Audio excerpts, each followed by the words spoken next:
Welcome to a football show, Thursday edition. His name is Zach Lyons. My name is Braden Gall. We are brought to you by Sinkers Beverages and the Kingston Group. You can get to me at twitter.com at Braden Gall, of course, across the 440 Sports Network. If you'd like to give us a subscription, please do so on the 440 Sports YouTube page. Lots of Titans coverage up there.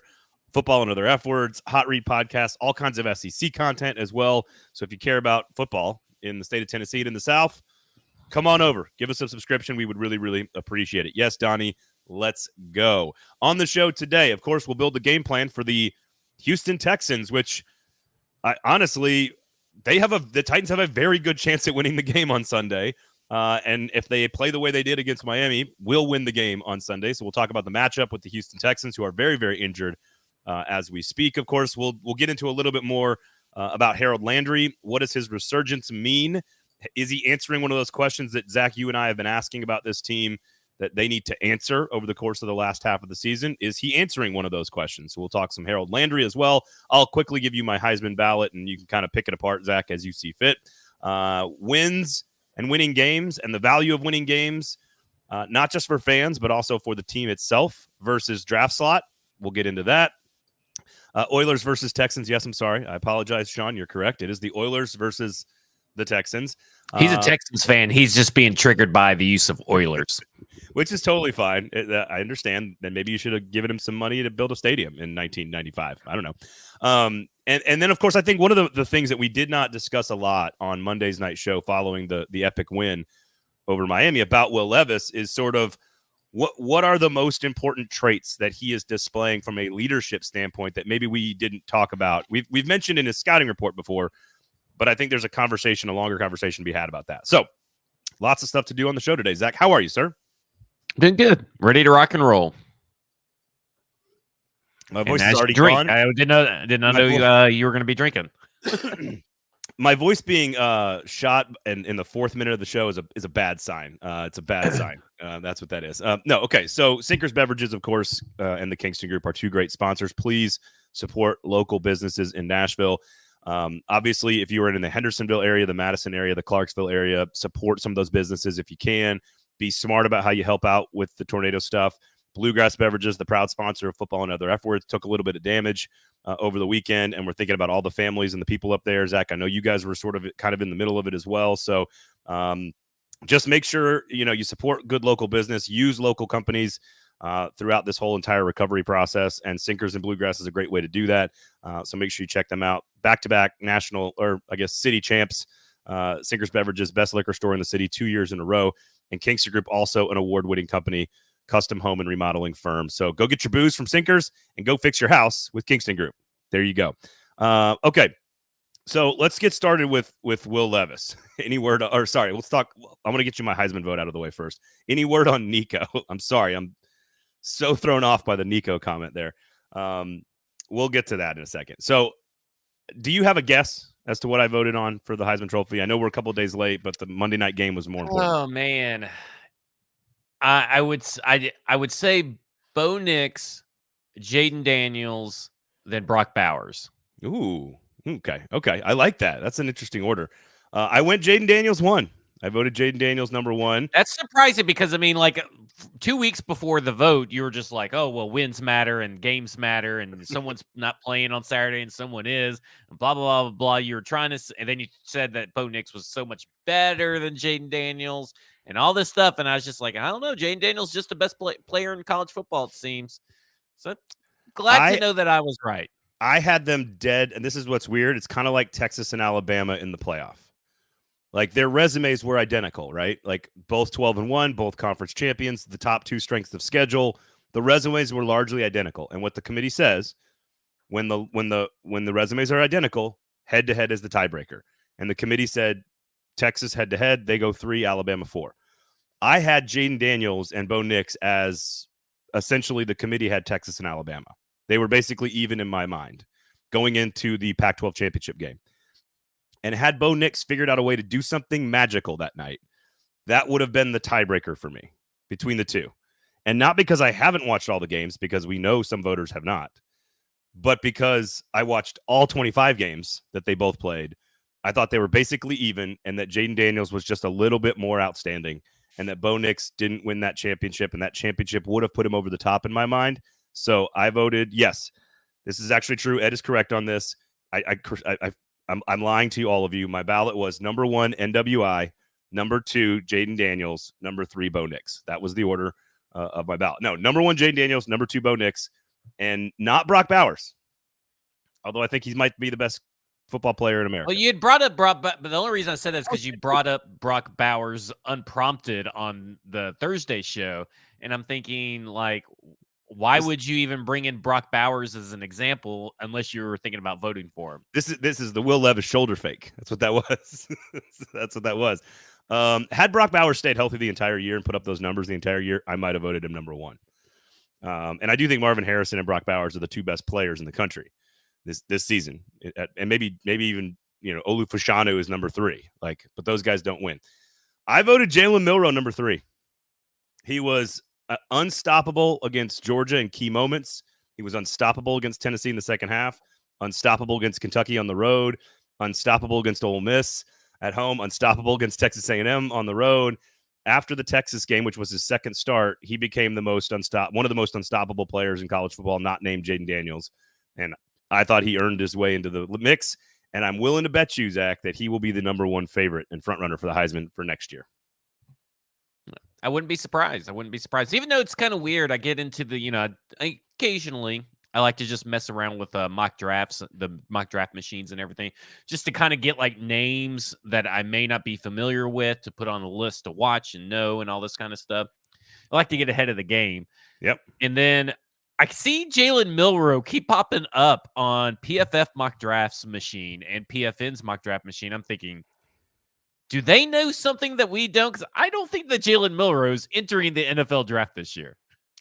I don't think he can, but maybe I'm wrong on that. I know he's a second-year player, unless he's a redshirt sophomore, in which case he could. But I would argue he is probably your front runner going into next year.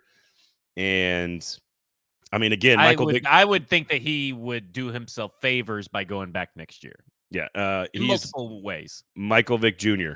He's sort of a Michael Vick light. That first 3 steps is incredible. And the way he managed critical moments, I thought, was spectacular for the season. And we'll see what happens in the playoff. But that's my ballot. I wish it wasn't all quarterbacks, but it's kind of the nature of the game. Otherwise, you want me to vote for, like, should I have voted Marvin Harrison 1, Joe Alt 2, and like an NC State linebacker, Peyton Wilson 3? Like, is that what I'm supposed to do? Like, I don't know. I wish there was a more dominant defensive player to have put on my ballot, because I always try to put a defensive player on the ballot, but couldn't do it. So there you go. Interesting. There you have it. Just very interesting. There you have it. Okay. I like it. I agree with your assessment of the top 3. Okay. I like that. I appreciate that. No Michael Penix on my ballot. Mainly because I was right, but that's mainly the reason. Well, I thought he was going to win it either way. And I thought I did not expect Penix to be that far ahead of Nix, actually, in the voting, but that's neither here nor there. So I assume a lot of people voted on him because he won the Pac-12 championship at the end. So I think we could trim the sails on the 900 votes. I think it could get down to about 600 and make sure that all 600 are watching every game. I think that would be good. But otherwise, wanted to get that out of the way here today because we did not have a chance to talk about it on Monday. But congratulations, third Heisman Trophy winner for LSU, Joe Burrow, Jaden Daniels, Billy Cannon back in 1959. He was on 90% of the ballots, which is the 7th most percentage of all time. So there you go. There's Jaden Daniels. Congratulations, LSU. All right. So Will Levis, I think one of the things that was very obvious to my wife on Monday night, who and my daughters, who, like, when he comes off the field, like, he was so angry at himself for the pitch, right? Like, he was a little off on the pitch. Derrick Henry should have fallen on it, but Will Levis, probably not a great pitch. You could see the passion on the sideline that was, like, you could see it was hard for him to contain, right? And then my wife has lots of things to say because she didn't see it until the next day because she fell asleep early. So she watched it the next day, and I was showing the kids and my wife what happened at the end of the game. And Will Levis when he takes his helmet off after the second touchdown drive to take the lead, 28-27, and he takes his helmet off and is losing his shit as he heads to Mike Vrabel and the bear hug and the high fives on the sideline because he's so fired up. Even my wife was like, whoa, like, what is that guy doing? And there's certain players that play the game that way. Phillip Rivers comes to mind, right? Phillip Rivers is a guy, Right. very, very emotional player. Totally fine, made him probably better, right? Then there's the opposite of that. One guy was here, Marcus Mariota, but let's say Eli Manning, who's won 2 Super Bowls. Has Eli Manning ever had an emotional moment on a football field in his entire life? I can't think of one. So I want to ask you, I don't think there's one way to be a great leader. I think there's many, many, many ways to be a great leader. I think the most important thing for Will Levis from a leadership standpoint is to be authentic. That is the most important thing. Don't try to be something you're not. Don't try to, yes, does he need to hone it and harness it and point it in the right direction? Sure. But I think it's wrong to make Marcus Mariota a yelling and screaming guy. I think it's wrong to make Will Levis a quiet, lead by example guy. I think you got to take what the guy is, and authenticity is the most important part of his game right now from a leadership standpoint. Yeah, I would agree with that. I would think that authenticity and leadership tend to go hand in hand in the football world. I think football players can suss out pretty inauthentic people for the most part. Can look at players that, you know, they even if you're a nice guy and you're not that, because there are multiple ways to lead.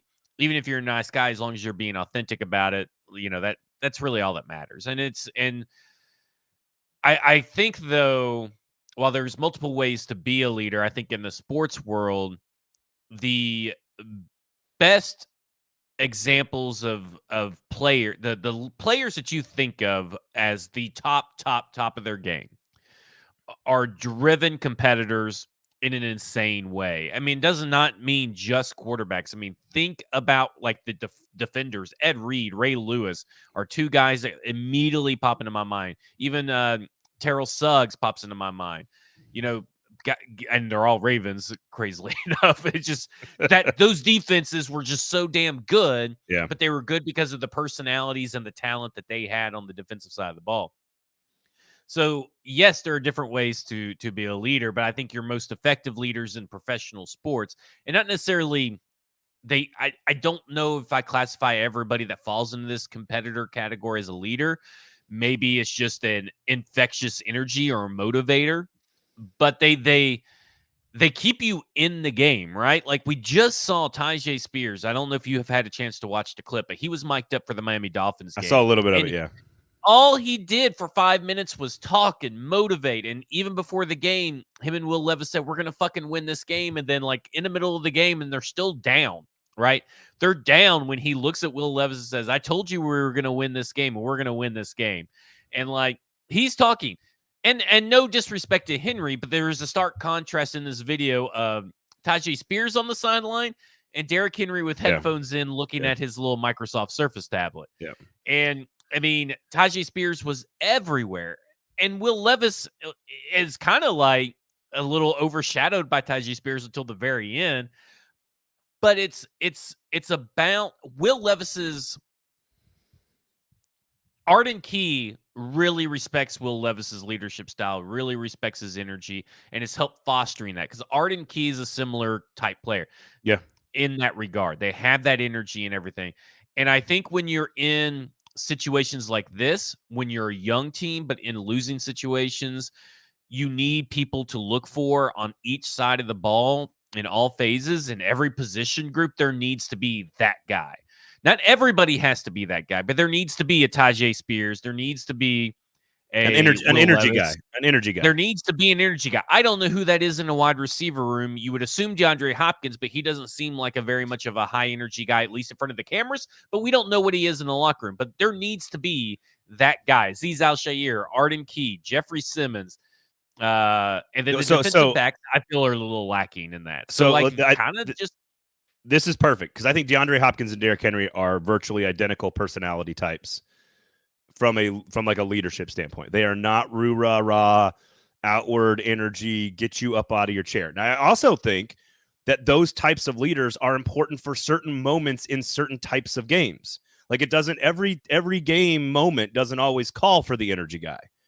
And so I think, well, like in that moment, and this is where I think we're going to get to this in a second about like winning versus the draft pick. But in that moment, Harold Landry has already said this week, we didn't know that. I didn't know that about Will Levis. Like, everybody knows his competitive nature. Like, we know his drive and we know he's fine. But like, he said that they went out there in that final drive to get a stop with a minute 45 to go, knowing, and like, he was like, man, I didn't necessarily know that about him. And he's learning in the moment about his own quarterback, and it helped him go out on the field. And of course, he ends up with a couple of big plays on that final drive. Harold Landry did. So in that moment, it was what the team needed. In that moment, it was clearly a celebration and a catharsis and a motivation at the same time, all working together. But in that moment, it's what they needed. I think if you're faking that shit, I think that's when it doesn't work, no matter what type of leader you are.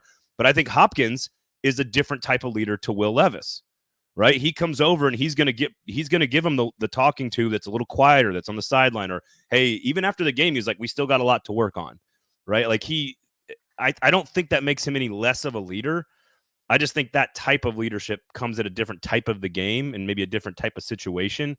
But I think most importantly through all of this is, don't make DeAndre Hopkins something he's not. Don't make Derrick Henry something he's not. He's not any less good of a player because he's a little quieter, you know? Don't make Will good player because he's old. Right, exactly. Which is pretty standard for old people in the NFL. But like, the key here is don't try to make Eli Manning Phillip Rivers. Like, don't try to do that. Let Will Levis be Will Levis. Now, I guess he's ultimately also not a dick, and I think that kind of helps, like, in this whole energy discussion, because Johnny Manziel obviously had energy, right? Baker Mayfield rubbed people the wrong way with his energy and attitude, but they also come off as dicks. Like, they come off as dickheads. Will Levis has never came off really like a dickhead in anything, and I'm sure you don't get voted the leadership or the captain position that he did when he got into Kentucky if you're a dickhead. Yeah, no, I agree. I agree. Good life lesson for everybody. Don't be a dick. Brought to you by Sinkers Beverages and the Kingston Group. I do think I will ask you this. Do you think that if all things are even, two quarterbacks are identical, same size, same speed, same accuracy, same mental acumen, decision-making, just say two guys are made in a laboratory identically, but on the Madden meter, you've moved up the rah thing to like 100, and then you drop the other one to like 80 or whatever. Is that guy automatically better for a football team? I think theoretically that guy's automatically better for a football team, because a football team, as long as the authenticity matches the passion, right?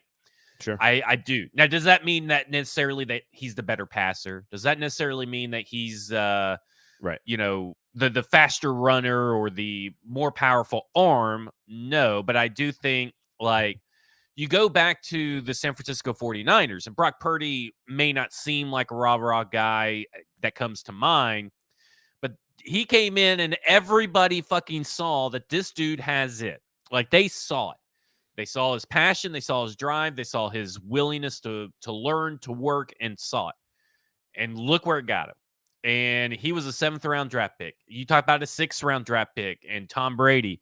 These guys that maybe are often overlooked in the draft can be better. Like, okay, look at Jameis Winston versus Marcus Mariota. That's a good example of two diametrically different personalities, right? Drafted in the same draft, wildly different, and they both flamed out, and they both have the same type of leadership skills. So leadership, or they have polar different opposites. leadership skills. Yeah. They're polar opposites, what I meant. Polar opposite in personality and leadership. Yeah. They still both flamed out. So, well, I think it was Ed Henry said in the comments that, like, winning helps all of that. So, like, that's maybe played into the Johnny Manziel thing, but there's also off-field stuff. I think which we don't see, what we hear about, but what we don't see that they see every day is the hard work that a certain player puts in. Yeah. The work in the offseason that a certain player puts in. Match that with a good attitude, with a competitive attitude, with good leadership, high energy, and winning, you have a recipe for success. Like, it all kind of works together. But even in the trying times, like they were with Will Levis at the start, you know, going through that thing, I was fine that he was still showing that he cared, that he still had passion in the loss. And I said that even in a loss, it could be a good loss because everybody bands together, and that's what you're seeing. Yeah, so PBK says you take the fiery competitive guy, and I think that's ultimately one of my biggest points here is that fiery and competitive aren't the same. They're not connected. Will Levis is fiery and competitive. Are you telling me that Joe Montana was not competitive? Like, Joe Montana is one of the coolest, calmest, most collected dudes who can walk into the huddle of a Super Bowl and be like, "Hey, look, you guys see John Candy in the stands?" Because he knows his team needs to take a breath in that moment, and that's called leadership. So your leadership doesn't have to come in the form of slamming your helmet and yelling and screaming in guys' faces. Being a competitor is not tied to being fiery. DeAndre Hopkins is a dog. Like, DeAndre Hopkins is an absolute monster competitor. He is not a fiery personality type. He's just not. And that's, I think, ultimately what I'm getting at with Will Levis is I do think it's a benefit to the team that he has that type of intensity. It is clear that we kind of always knew that he had that competitive spirit, which you have to have. You have to love the game. Jake Locker didn't love the game, right? So you have to love the game. But ultimately, I think the most important point is his fieriness, his fiery nature doesn't make him a better quarterback. It makes him an authentic quarterback, and an authentic leader is by default, in my opinion, a better leader. So how about this? Let's look at it this way.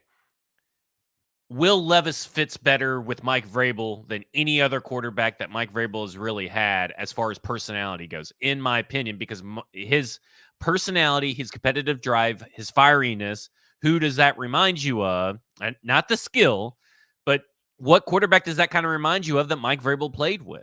And not to say that Ryan Tannehill was never really that guy. He's not a rah-rah guy. He was a good leader. I think Ryan Tannehill is a very good leader, very well-liked person. He's not the fiery kind of guy.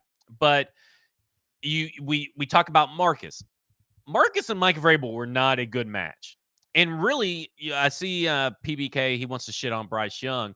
Bryce Young and Nick Saban, very good match. Bryce Young and the losers they have in the Carolina Panthers, not a very good match because Bryce Young is a competitor, but he's not the fiery guy. Right.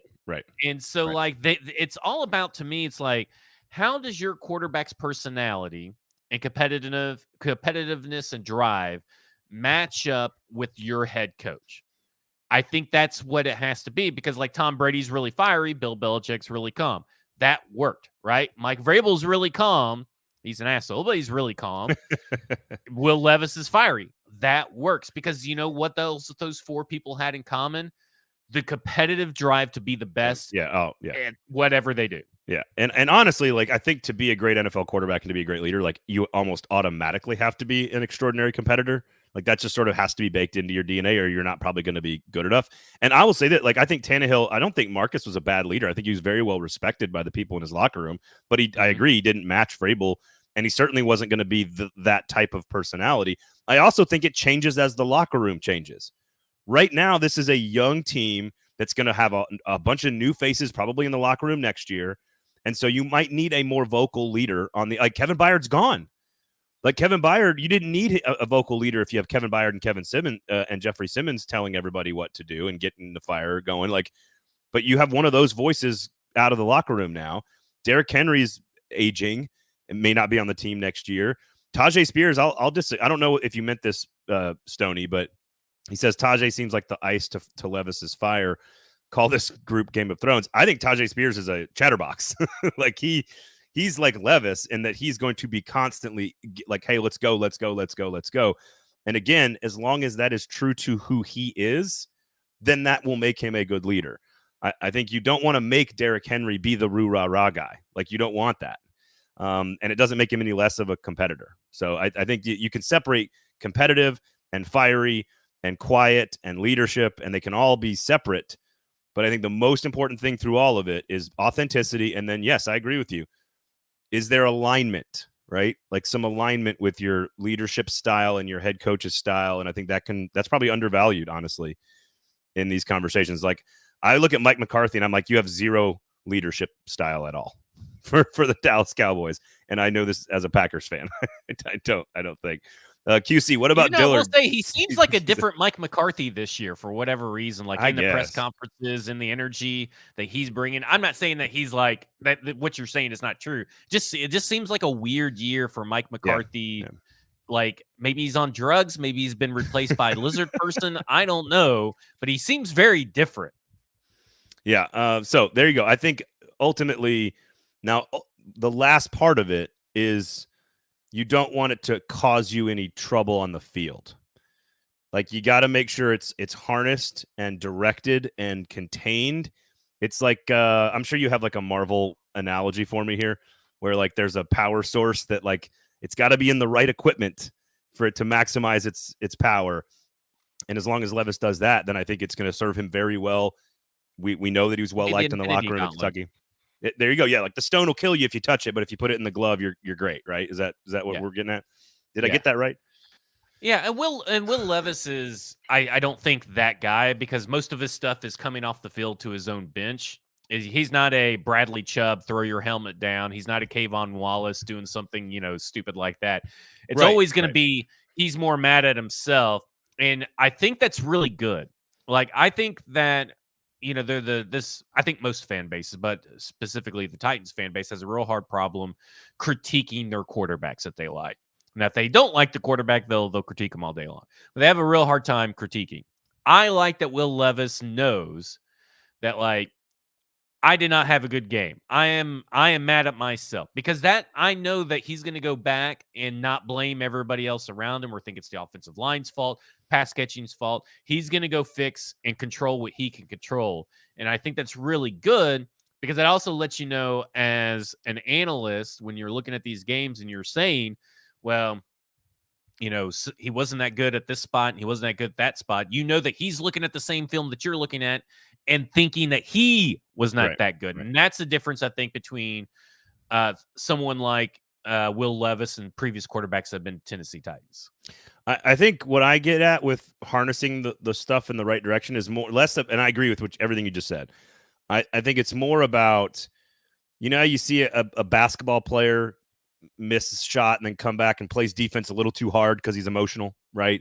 And all of a sudden he picks up a foul. It's not, and I don't mean like making those runs, right? Like after something that after Will Levis throws an interception, he's going to hurling his body at a defender to exactly. That is kind of what you're alluding to, as the same thing as like playing defense a little too hard. Or like you miss a shot, then you go in and cause a foul or something. Right. Or like, again, I like remember during the quarterback documentary with Mahomes and Max Crosby, like going at it with each other, like in that one game. It's like you want it to fuel you and drive you and help you like reach this like elevated state of football play. But there is a point where there's diminishing returns, right? Like it can all of a sudden the ball goes too far and I'm not talking about personal foul stuff where you are an asshole and being dumb. I'm saying like, you're just so pumped and pissed off and angry and emotional that all of a sudden the ball went 2 yards too far. And when you play quarterback, the margins are so small that you still kind of have to keep it when you're throwing the football into double coverage or whatever. Like you got to keep it pretty smooth and calm and clean. And this leads me right into the wins versus the draft pick conversation, because Sinkers Beverages, Kingston Group are great sponsors. Of course, make sure you check them out. Uber Eats have Sinkers Beverages deliver that boost directly to your house. Zach? They'll drive so you can drink. There you go. Kingston Group, Nashville's locally owned custom home and remodeling firm. Just remember the name, Kingston Group, buildkg.com. You'll absolutely not regret it. Just have a conversation with them always. So I know we've had this conversation a million times, but I want to add one thing to it, because I kind of already alluded to it, that the things that you can gain, and we've talked a lot about the fan base, right? Like enjoying the win versus wanting to move up in the draft. And that's a normal debate for a fan. But I think inside the locker room, the proof of concept that Will Levis now has, and again, listening to Harold Landry talk about how he learned something about his quarterback through that win over Miami, like that I didn't know that about him. I'm learning this. Like I think the value of those experiences are so much greater for the inside the locker room than the picking 9th versus 14th or picking 6th versus 11th, or like certainly it's fun as a fan to watch a win. I get it. But like inside the locker room, there's incredible value to Will Levis gaining confidence, the team gaining confidence in him developing his leadership style, his emotion, all that stuff. Like, I just think it's so much more important for them to sort of get some proof of concept. Doesn't mean they need to win every game and move and go to like 9-8 or whatever, because they're not. Though. And again, if we're talking you want to get into the playoffs, then we can have that conversation and maybe there's an outside shot. I don't think so. But Donnie, Landry said that when he came off the field, and I'm paraphrasing here, so don't quote me, but when Levis came off the field showing all that incredible emotion, it's when he took his helmet off and he was screaming and they had just taken the lead 28-27, that Landry was like, holy cow, I didn't know that's how he could be, because they hadn't seen that yet. Like, there was no situation in which he was going to be like that. And so what happened in that moment is a defensive player fed off of that energy and emotion from Will Levis and went out there and got us and helped him get a stop. Is it the reason? No, it's not the reason they got the stop. But like, is it a moment? Is it a kernel of growth and progression and whatever that allows this team to get better next year through the process of winning? I think that is, we have not had that part of the conversation yet about draft pick versus winning. Yeah, I don't know. Winning helps, but you're this far into the season. I think it's kind of like overplayed a little bit. I think the performance of the individual performance of the players that are going to be here next year matters more than wins or draft slot. Like, that's what matters more. It doesn't, and because you want, win or loss, you want Levis to progress and Levis to be the Levis you saw in Miami. Win or lose, doesn't matter. You want Harold Landry to continue to transcend and get better and healthier, further removed, and heading it, win or lose, you still want it.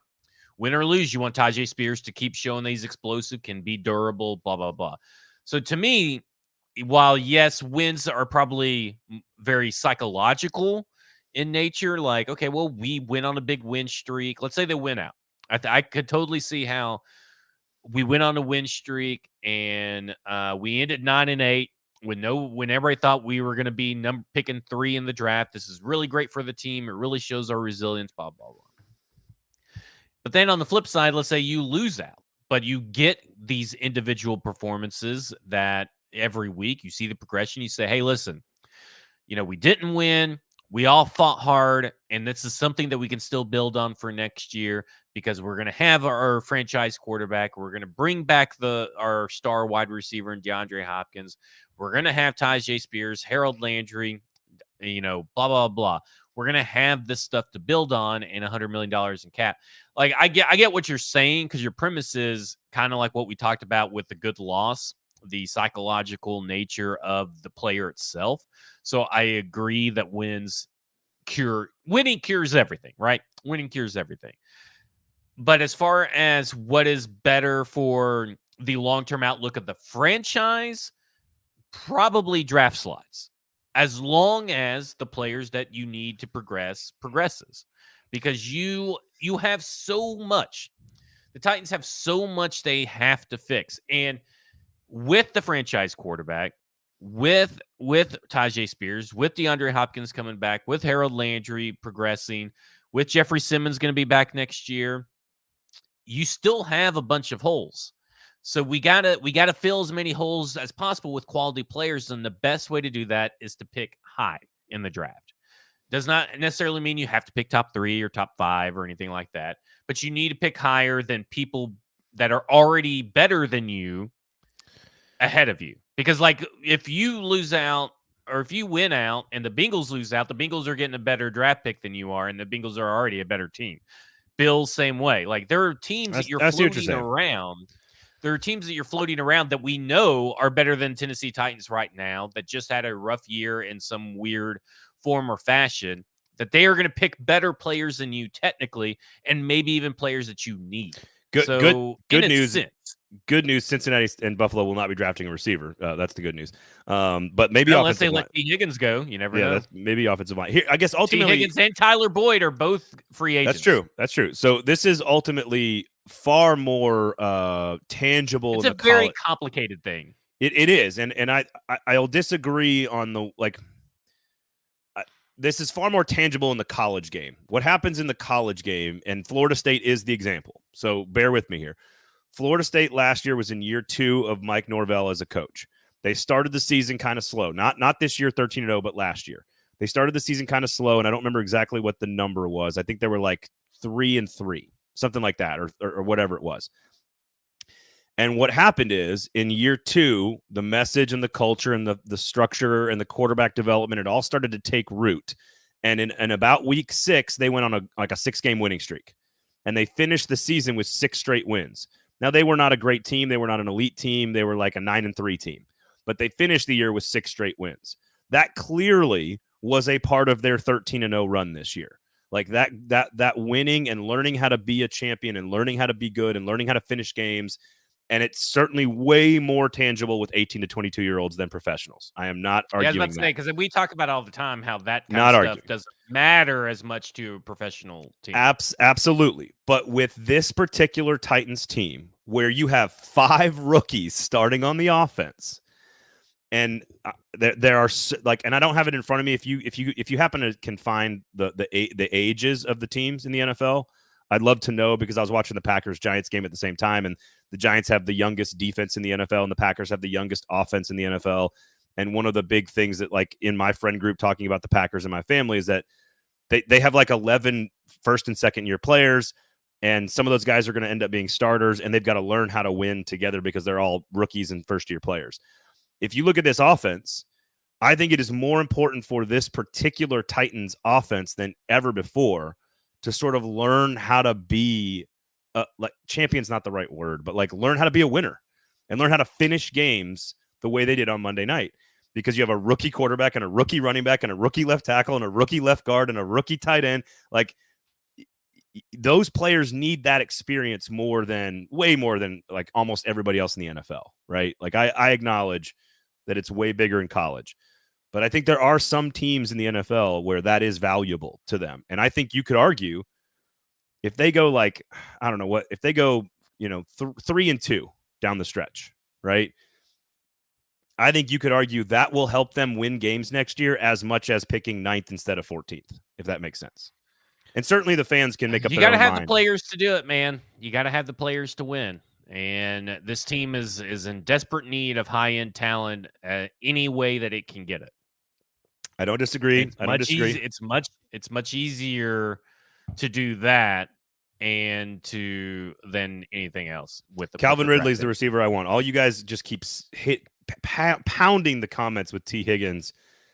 Calvin Ridley's the guy I want, but that's just it's neither here nor there. Here's where I'm at, because this is kind of where I'm at with the draft. I'll take anybody. I agree. I'll take anybody that pushes Nick Westbrook-Akine out, that pushes Treylon Burks out, that pushes Chris Moore out. I'll take anybody that pushes Trevon Wesco out. I'll take anybody that pushes Andre Dillard, Jalen Duggan. I'll take anybody that can help this team. If that's T. Higgins, Brendan Ayuk, Calvin Ridley, Mike Evans, Jalen Johnson on defense, I don't care who it is. I'm not going to be choosy as long as it's not like fucking Jacoby Myers or Nick Westbrook-Akine again or Chris Moore or Chris Conley. Bring in some dudes. That's what I want. I don't care who it is. I agree. And you and Herndon, by the way, go check out Football and Other Efforts. You guys did a good exercise. I think it was the 2020 draft class where it was Henry Ruggs, Jerry Jeudy, Jalen Reagor, Brandon Ayuk, Justin Jefferson, and there's one other like really great one that I missed in there, CeeDee Lamb. And like Ruggs and Jeudy were the first two, and they were picked kind of in that like 8 and 15 range. And then CeeDee Lamb, Justin Jefferson, and Brandon Ayuk were between like 17 and 23. So, you could also draft Treylon Burks at 16. so like it is like a lot of up and down. You need good players. There's no question about it. But here's the great news for Titans fans. To me, I think it's win-win. It's win no matter what happens. If you win, now, if you're winning because of Will Levis and not losing because of Will Levis, it is a win-win situation. I think that's the big like the Colts difference between a win or a loss. Is like if you lose a game and it's clearly you lost a game because of Will Levis. So that's not the Colts' loss, because you clearly lost a game because Sean Murphy-Bunting had his thumb up his ass and Christian Fulton couldn't stop anybody either. So you clearly, like, when you look at a loss and you clearly think that is Will Levis. And I don't think there has been that loss. You haven't won because of Will Levis until the Miami game and the Falcons game. You could argue maybe the Falcons game is just because the Falcons are kind of shitty compared to the Tennessee Titans. Yeah. But you got to find that to me is like win-win. I'm okay with losing on draft picks as long as Will Levis continues to show that he is the guy. Yeah. And I was using the Colts as like that's an example of what you're saying, which is they lost the game, but there was progress, there was growth or whatever. Now, ideally, you do that without losing your best two players to injury in the future. But you know what that means? Jeffrey Simmons will be more rested for next year, I guess is what that means. But so again, I think you're in a win-win. To your point, as long as it's not Levis's fault, like 4 interception game or whatever, where he's just clearly and there's that could happen. There could be a moment where that happens. But I think if you win, obviously it's fun. It's a great Saturday. It's a great Sunday, and you had a great win, and you had a great time, and you enjoyed it as a fan, and your team a young offense learned how to win and score points. Positive. If you lose, you get a better draft pick. You're in a win-win situation, I think, if you're a fan right now, because you have the quarterback. That changes the entire dynamics. If this is not about everything. If it wasn't about Levis, then I'd be like, suck, lose games. You need a quarterback, you know? You have a clear plan when you hit the offseason. Like right now, like the plan is so crystal clear that, okay, hey, you guys tried some stuff this past year. It didn't really work out. You couldn't take advantage of it. But then you put in your young quarterback and he was able to take advantage of things. Now we build upon that. Okay. And get better at key spots. So having the plan. Speaking of the plan, we will talk about the plan, build the plan for the game against the Houston Texans, brought to you by the Kingston Group. We will wrap up the show with a look ahead to the matchup against Houston, of course, where it'll largely look like 2 Houston franchises on the same football field. One will look way better than the other one. No idea how healthy the Houston Texans will be, but that will be, of course, brought to you by the Kingston Group coming up in just a second. Sinkers Beverages, of course, remember them as well. Support good local business in this town. Search Sinkers Beverages on Uber Eats. They'll send the booze directly to your house while you're watching your favorite football games on Sunday, including the Tennessee Titans. But one of those, what's the plan in the offseason? We've asked a lot of questions about this team. They need to figure out answers. That's the goal.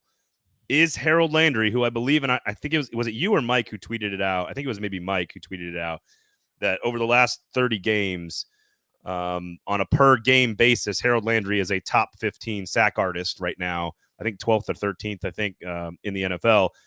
And he is starting. You can see a visible difference in the knee and the explosiveness and the burst off the edge. We're starting to be a little plus year and 3 months out from the ACL tear. Do you think we found an answer? I'm not saying he's an elite number 1 edge rusher. That's not what I'm saying.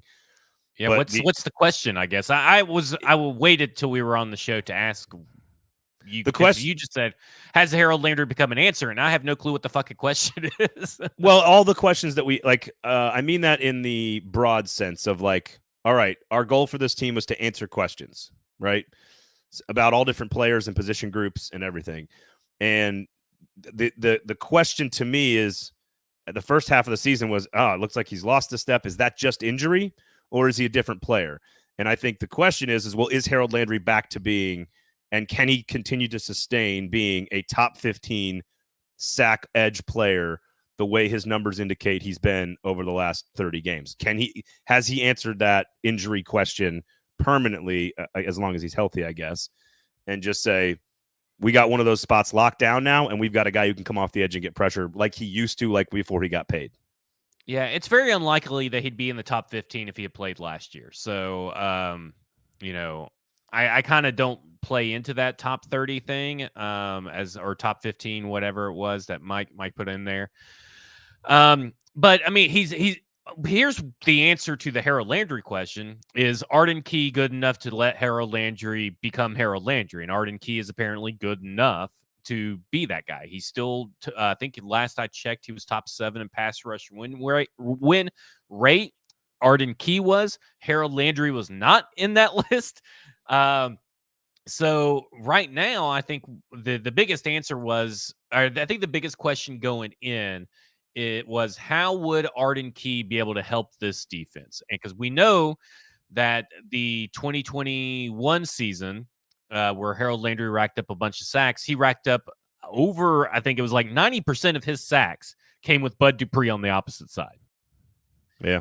So we have discovered that, yes, Arden Key can do what Bud Dupree did, and that's be a force multiplier. It's not to take anything away from Harold Landry, but we have known that Harold Landry is a cleanup sack artist. So I to answer your question is that the Titans still need a number one edge rusher, and that is not Harold Landry, and that is not Arden Key. So I think that was our real question going a couple weeks ago when we were talking about was they need a number one edge guy, and they still need that guy because that's what Harold Landry needs to be successful is someone on the opposite side of him that can take away pressure from him to let him do what he needs to do. Most sacks per game since 2021, minimum 30 games. Harold Landry, number 12.68 behind Max Crosby, Chris Jones, Khalil Mack, ahead of Joey Bosa, Rashawn Gary, Brian Burns. Rashawn Gary also injured for a big chunk of that time as well. In that again, that's just it's just I think you can tell and see a difference in his game the last few weeks, and that's a positive development. I think you're right. There still needs to be a focus on finding the dude, the Myles Garrett, TJ Watt, but most of those guys are top of the draft kind of guys. And I don't think this team, I think somebody earlier in the comments, I forget who said it about maybe it was Stoney talking about like, hey, can we focus on defense in the first round? And we got all offseason to talk about that. But that's, corner and edge are the two that you would normally think of in the top 15, top 10, sort of that elite playmaker. And I think that's certainly something Mike Vrabel and Rand Carthon would consider. But you don't find those types of players very often as like diamonds in the rough kind of guys. You know what I mean? Maybe corner is easier to find later in the draft than pass rusher, but most the great pass rushers on that list, like you pull up that list I just read, Myles Garrett, Nick Bosa, Micah Parsons, like Khalil Mack, Chris Jones, Max Crosby, Joey Bosa, Rashawn Gary. Like I think all those guys were top 15 picks, I think.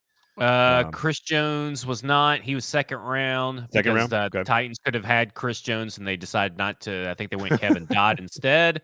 I think that was, but he was definitely second round, if I'm not mistaken. See, Chris Jones. You said Max Crosby, who was definitely not in the first round. He was third or fourth round, if I'm not mistaken. And he was the guy on my list that year that he was drafted. He was a third or fourth round guy. Rashawn Gary, was he first round? He was like the 11th overall pick. Second round. He was Rashawn like the 11th. Yeah. Oh yeah. Yeah. Oh, I don't know why I thought maybe that was a surprise pick that year that he went that high. I think it was, and that was the year that the draft was here actually. In Nashville. It's also part of why I remember that. And as a Packers fan, I think maybe not 11th. Let me double check. 12th overall. Sorry, I was wrong. 12th overall. Sorry. But yeah, I mean, and Harold Landry, second round. I mean, there you go. There's a guy on the list as well. So TJ Watt was the 30th overall pick. So yeah. So they were. I think Micah Parsons was 11, right? Well, I think he was pick 11, if I'm not mistaken. Yeah, that sounds right. But so that means you can, obviously find other guys, but they need. You're right in the sense that they need the guy. Like they need to find that guy. That guy's still not Harold Landry, and everybody can, and he's still overpaid.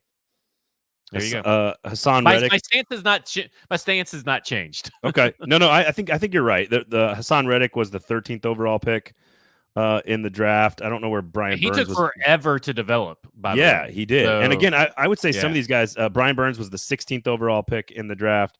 And again, like Matthew Judon is on this list, and he's the one that's like a fifth rounder. Like he doesn't qualify in this conversation, but I also wouldn't put Matthew Judon in the same category as Myles Garrett and TJ Watt. You know what I mean? Like from like a sustainable. And I wouldn't put Harold Landry in that category either, right? Right. Exactly.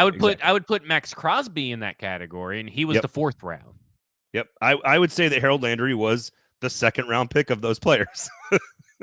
Which is right where he was taken in the draft. Yeah. But I do think he's answering.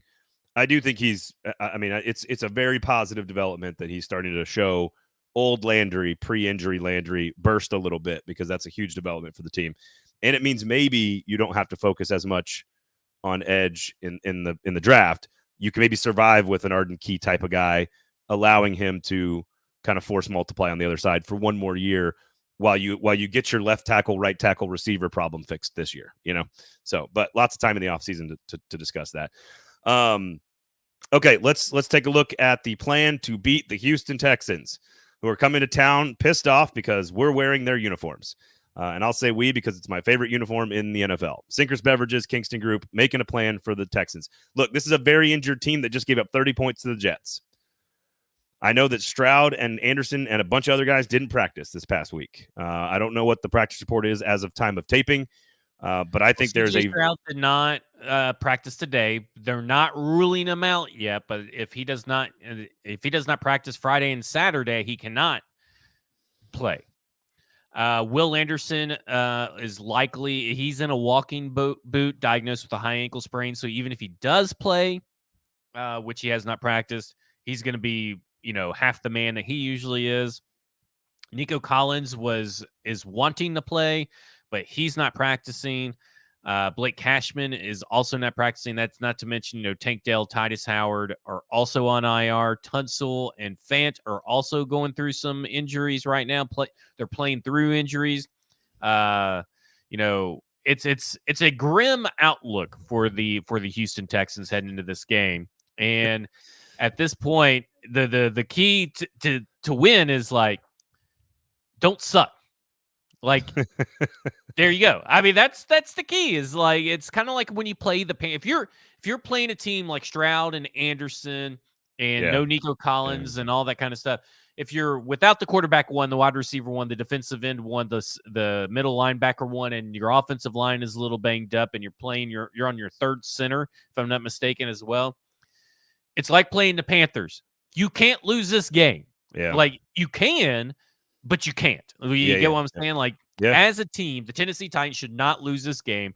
They're at home. They have all these injuries on the other side. And then you also have you're in the Oilers uniforms. If you're the Oilers, you cannot lose this game against the Houston Texans. Yeah, and I think I want to continue to see the team build around Spears, Levis, and Hopkins on offense. That's what worked so well last week. Continue to build on that. And I'm so glad that it took us 54. I guess I did mention Treylon Burks earlier in the show, but that was only in the form of referencing him as a bad pick. So we have not discussed the Treylon Burks clear out route thing. It's not going to be a part of the show. But if that allows DeAndre Hopkins to continually run those crossing routes like they did on the last drive there, where he's just wide open for 35 yards, keep giving the football to Spears and Hopkins. Keep allowing Will Levis to sort of play through his emotion and let that work. Take some deep shots, do the quick passing game. And sure, Derrick Henry, for all of his flaws and all of his slowing down of his game and everything, the guy's still averaging over 4 yards a carry and has scored 6 touchdowns in the last 3 games. So still use him as a finisher. You can still use him as a finisher. And I think that you can do that against this Texans team. So I think they need to I don't think you have to play as perfect a game on defense as they did against Miami, but let's be very clear. Part of the reason they won that game is Miami was flat, dude. They had no emotion. They had no intensity. They were lean into the fact that you've got a fiery quarterback and a fiery running back and a quiet, confident leader in DeAndre Hopkins. Lean into that stuff.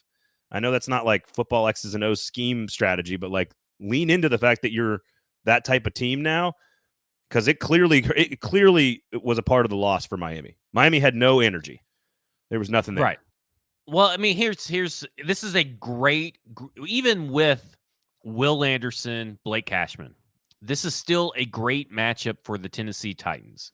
And here's why. And for this Tennessee Titans offense, the Houston Texans have run the 9th most zone coverage. 79% of their coverages are zone.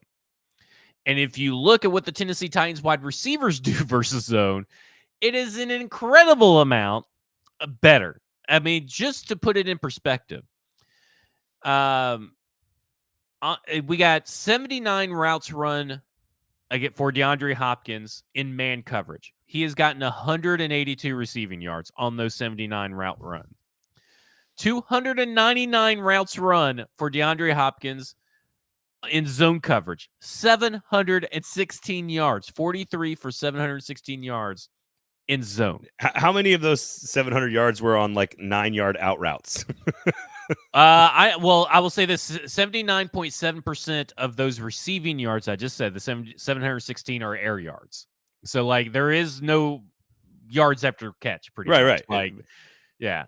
But those I don't know. That's not up here. So you're asking a question I can't. No. answer It was sort of rhetorical because it seems like that's anyway, the play. Texans play zone coverage at a top 10 rate.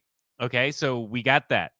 Houston has allowed an explosive play at 14.3% rate on zone coverage snaps, which is the 9th worst rate, and ranks among the 10 worst teams in yards allowed per coverage snap, 6.7, in yards per coverage target, 8.2 on zone. This is all from PFF. So DeAndre Hopkins, we're talking about this team, this Tennessee Titans team, is getting explosives basically on zone coverage already, and they're about to face the 9th worst team in explosive play rate in zone coverage that runs predominantly zone coverage. There's really no reason the Tennessee Titans, and I'm going to predict it right now, right here, coming off the Miami Dolphins win with a banged up Houston Texans and wearing the Oilers uniforms at home, they're scoring 30 points this weekend. Stone, I guarantee it. It's bold, dude. It's bold. When's the last time that happened? I think like 2021. Yeah, it's bad. I think it was against the Dolphins in 2021, if I'm not mistaken. It's bad. So Houston Texans are 5th in the NFL in hurry percentage. In terms of pressuring the quarterback, they are 6th in the NFL in pressure percentage. So they have gotten after the quarterback, but that is, I assume, Will Anderson is a chunk of that, and the linebacking core is a chunk of that, I imagine. So that's something to keep an eye on as well. So are they going to play zone, and then is it just zone blitzes all the time? Like what exactly are they going to do? Because they do not blitz a lot. Of course, 22.4% of the time. That's a bottom 8 team in the league. So they play zone, they don't blitz, but they get pressure. But one of their best pass rushers is out for the game. So yeah, you'd like to think that you can slide some protection and help your quarterback compete some of those passes. I was joking about the Hopkins thing because it feels like if they go to zone, they can just automatically throw 9-yard outs, 12-yard outs, 14-yard outs, 6-yard outs. They threw them all camp, and they've thrown them all season. We haven't really heard a lot of this, which is kind of surprising because this is usually the big topic of the week. This is a DeAndre Hopkins revenge game. Oh yeah, that's true. What are we thinking? Nobody really talked about that. Tim Kelly revenge game. Mike Vrabel revenge game. Well, Mike Vrabel left on his own accord, so it's not really a revenge game for him. But this is a Tim Kelly, DeAndre Hopkins revenge game. Is this is Ben Jones going to be the man in the locker room to give the speech, the revenge game there, and then that'd be pretty cool if they did. Bud Adams revenge game. Yeah, they're doing I guess it's Billy White Shoes Johnson is the guy that's the motivator this week. Oh, that's cool. All right, last thing here to wrap this up, because I think there's a very good chance that the Titans can win this game. I think to your point, if all those guys are out, they're at home wearing these uniforms, coming off that performance, you've got to build on it. You got to build on what took place on Monday night. Here's ultimately the greatest thing that could happen in the history of the NFL. If we could just get the Bum Phillips hat on the sideline, even for just warm-ups. I know he's not going to do it, but wouldn't it be the most memeable thing in the history of the NFL would be Mike Vrabel wearing that hat on the sidelines of a game against the Houston Texans? It would be spectacular. I don't think he'll do it. But he's supposed to show. He said he'd show up to the stadium dressed up like that, right? Is what he said. Oh, I don't. I have no clue. I think he promised that he would do it, and then I think he said he's got to follow through. So I think he's supposed to show up to the stadium, like the pregame wardrobe or whatever. Yeah. I'm sure he'll put on some giant windbreaker before the game, but I don't know. It'd be awesome to see him out there in a vest and a cowboy hat with the headset. It'd be unbelievable. Okay, well, Sean, thank you for hanging out with us, Texans fan Sean. We do appreciate you. As usual, all of you guys in the comments were great and spectacular and wonderful. Sinkers Beverages, Kingston Group are 2 great sponsors. Make sure you remember those 2 names and support them as well. Make sure you check out Bluegrass Beverages in Hendersonville. Don't go up there right now, but once it's all cleaned up, Go support some businesses in Hendersonville and Madison and Clarksville following the tornadoes. Really important that we do that, but at the right time. Make sure you're paying attention to volunteer schedules if you want to get up there and help. Money is always great. United Way of Middle Tennessee is a big one there. I think TennesseeHelps.com is a website that kind of combines all the different organizations that are working to help that area. So make sure you go check that out as well. Football and other F words, stack in the inbox. I think I got it all in there, Zach. I think that's everything, right? Are you taking the Titans to win ultimately?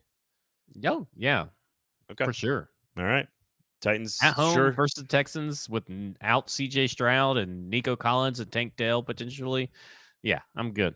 I will not make a prediction, just so therefore we don't both agree and then therefore ruin the entire weekend for people. So I'm not going to do that. But thank you guys for listening. We do appreciate it. Give us a subscription there on the 440 Sports YouTube page. We really do appreciate all you guys who pay attention and hang out and listen and compete and contribute to the show. So thank you guys all. We'll talk to you on Monday. Have a great weekend, everybody.